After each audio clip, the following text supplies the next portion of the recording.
Hey, okay, here we go. This is Christophe Clugston, the power linguist. That should clue you in that this is a language and linguistics talk.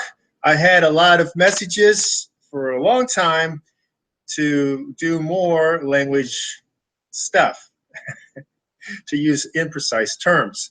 I have to reiterate that those people who have not actually listened to all my language videos, you should. There's one hell of a lot of information in there. And actually, it doesn't need to be continued until people get up to speed on all that, because it basically, you can't jump ahead to certain topics that I want to go to. And a lot of people have maybe listened to some of it, but you can't. It's like it's academic levels things that I'm talking about, and the aspects are very important. And I want to mention again, though, I get a lot of input about the volume method. Yes, the volume method, the language learning method that we have, it's language-busters.com, has gotten rave reviews from everyone. It's difficult, but it works. There's not a person who said it doesn't work for them. No one, because it does work. It works. And you know, if you have not tried it, if you've not checked it out, you should do that. I will tell you once again, it's not made for tone languages. This is a method that was for classroom instruction and has been dovetailed down into a streamlined method to be used for self-learners. And it does not mean that it's equivalent to the classroom method. It never can be. Languages need more than just you doing it yourself. That no language was designed for you to speak to yourself only.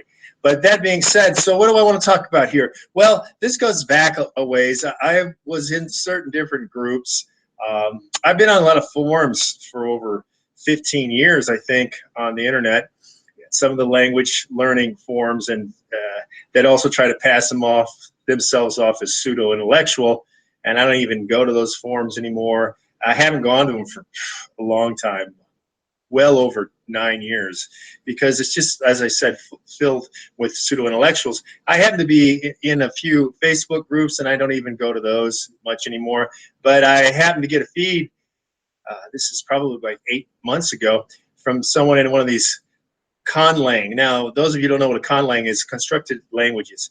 And I have constructed a language with another friend of mine who had also gone through the same graduate program that I had. So he was field linguistically trained. So we know how to put a language together. Anyway, what we created was called an auxiliary language, which means that it's a lingua franca for use. Now, some people construct lingua francas. One of the most famous auxiliary languages, of course, is Esperanto.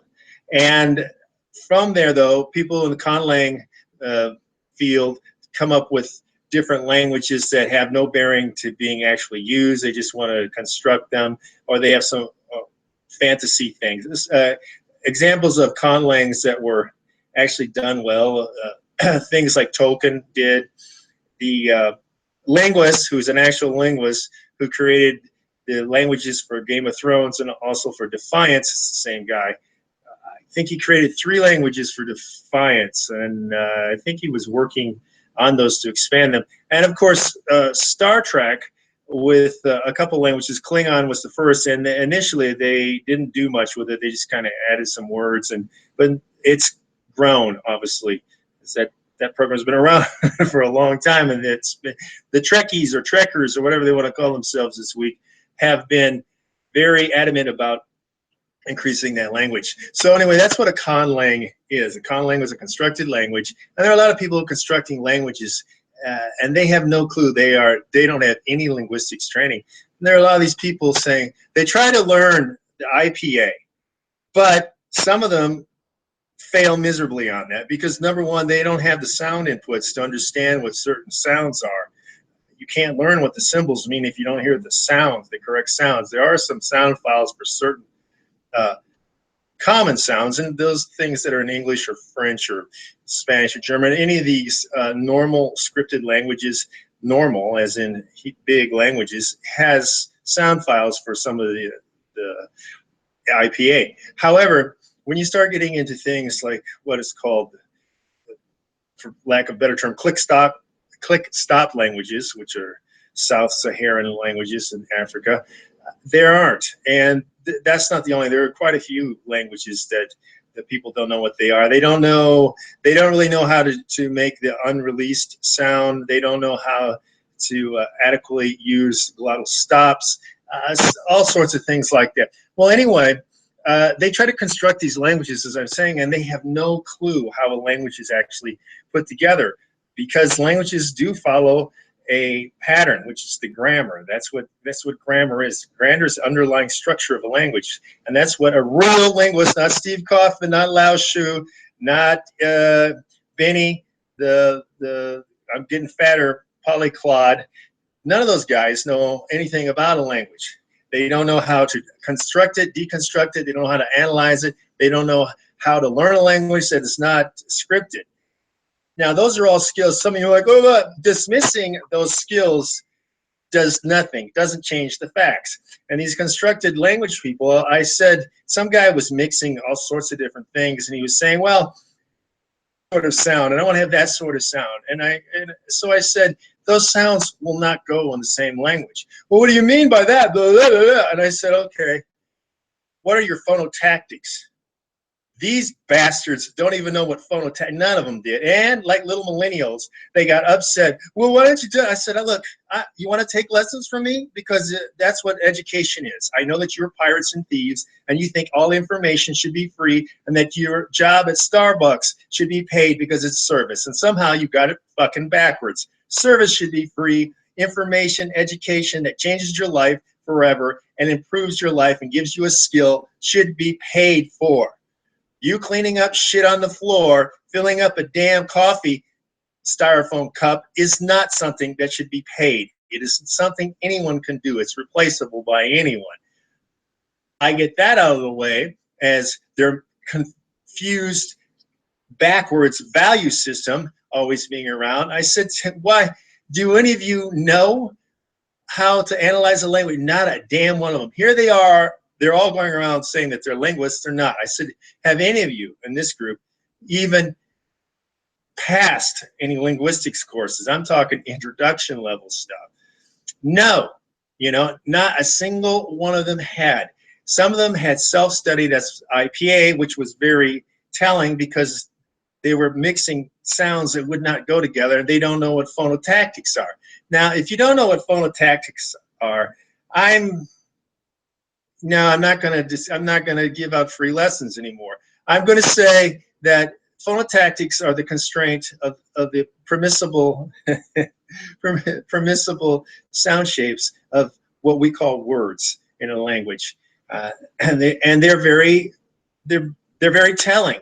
For example, Mandarin phonotactics are nothing like the phonotactics of Latin, and Latin's phonotactics are very different than, say, English or Thai.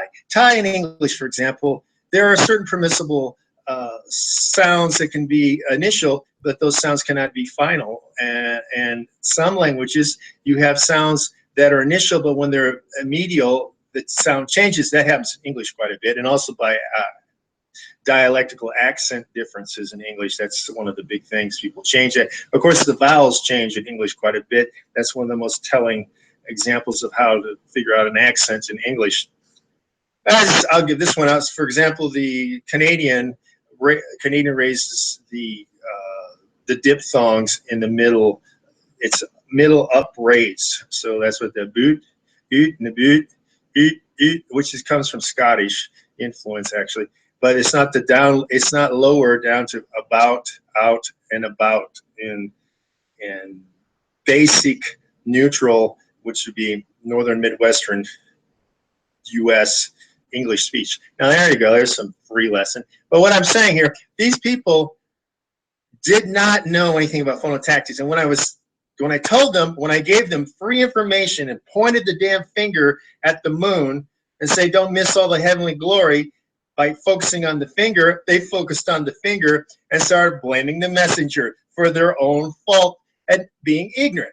Now, your own ignorance is curable, but these people, because they're millennials, rather defend themselves and feel privilege that they're a victim of stupidity, of their own stupidity. So basically what they did was they banned me from the thing.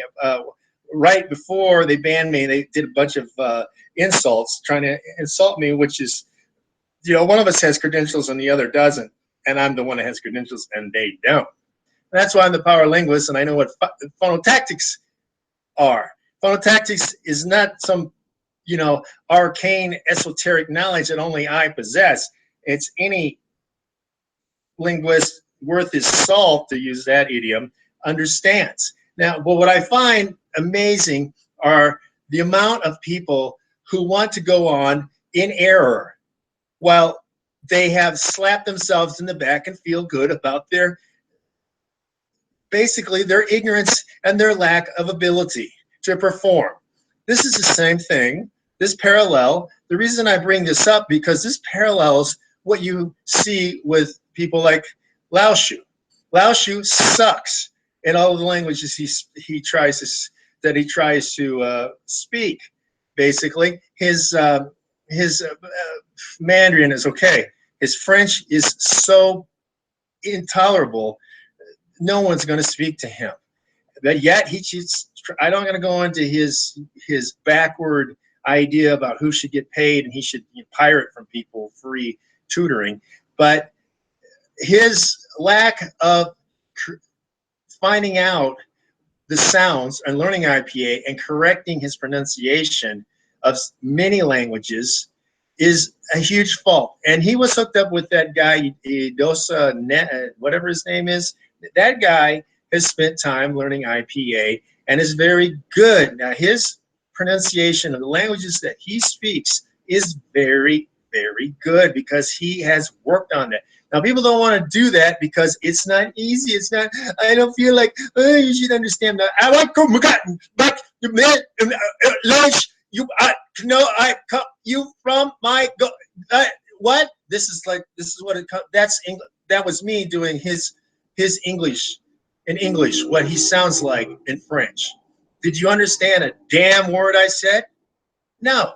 That's what he comes across when he tries to speak French. That's the most, that one is just the most grating example of his lack of ability. Now, why am I on him? He makes people feel good. I feel good about sucking at a language. Oh, I'm so happy that I live in the United States and I go around to people and I irritate the fuck out of them by going, you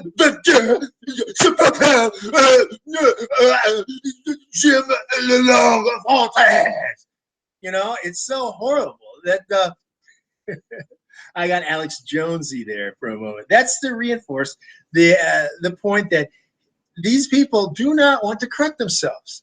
If you don't want to correct yourself, that's why they're not astronauts. They're not pilots. They're not surgeons, because they can't take a hard look at themselves and say, look, I've been doing this for 15 years or 20 years and I suck at this. I'm no good at this.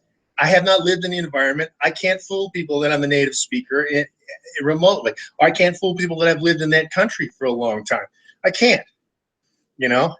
So this ignorance is prevalent in all these pseudo-intellectuals. That's what I'm getting to. So don't be a pseudo-intellectual who doesn't know, who revels in their own ignorance, and who wants to blame others, saying, don't point out the fact that I suck and I have no education, I have no credentials. And don't tell me that I can't have fun butchering the language. Don't tell me that I can't be a victim, that I can't feel privileged, that my being offended is so much more important than being good in the language. So anyway, that's the power linguist for language-busters.com. And check out the volume method. I'm serious, man. Get it? Women too.